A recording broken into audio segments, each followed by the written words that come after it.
आप लोग जानते हैं हम जिस मकसद के लिए आपके बीच में आए हैं। आपके यहाँ पर चुनाव है और ये चुनाव जो है इस पर पूरे देश की नज़र है। ये सिर्फ आपका चुनाव नहीं है, ये बहुत से ऐसे फैसलों को तय करेगा।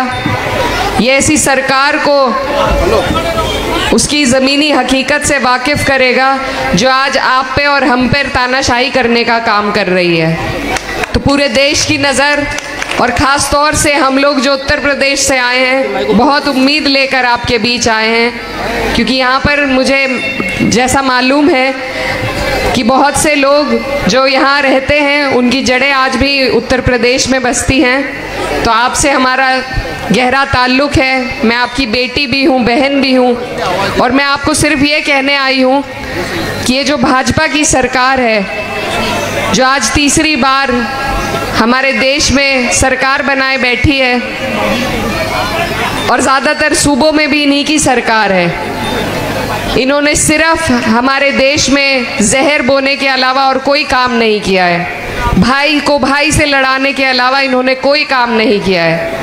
जैसा अभी विधायक जी भी कह रहे थे, इनके पास विकास का कोई एजेंडा नहीं है। इन्होंने किसी को फ़ायदा पहुंचाने का अगर काम किया है तो कुछ पूंजीपतियों को, अमीर को और अमीर किया है और गरीब को और गरीब किया है। और हम लोगों के बीच में सिर्फ धर्म और जाति का जहर घोलकर राजनीति करने का काम किया है। इस सरकार से जब सब परेशान हैं तो सिर्फ हमारे माननीय राष्ट्रीय अध्यक्ष अखिलेश यादव जी की सरपरस्ती में समाजवादी पार्टी ने उत्तर प्रदेश से 37 MP देकर इस नापाक सरकार की रफ्तार को रोकने का काम किया।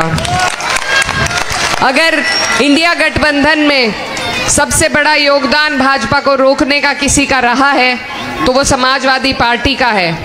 नहीं तो बहुत से ऐसे बिल और कानून हैं जो ये पास कर देते आज, जिसमें इन्हें विचार करना पड़ रहा है। और ये हम तभी कर पाए जब हमने भाईचारे का संदेश दिया, PDA का संदेश दिया। हमारी पार्टी का नारा है पिछड़ा, दलित और अल्पसंख्यकों का, और हमें भरपूर हर वर्ग से वोट मिलने का काम हुआ, क्योंकि कोई भी लड़ाई हम अकेले नहीं जीत सकते। जब तक हम आपस में भाईचारा नहीं पैदा करेंगे, हम इन फिरका परस्त ताकतों से, इन तानाशाहों से नहीं लड़ पाएंगे। तो यहाँ हर वर्ग के लोग मौजूद हैं। आप सबसे मैं यही कहना चाहती हूँ कि हमारी लड़ाई लंबी है, ये सिर्फ महाराष्ट्र की लड़ाई नहीं है। इससे आप कई लोगों को हौसला देंगे, हिम्मत देंगे, रास्ता दिखाने का काम करेंगे।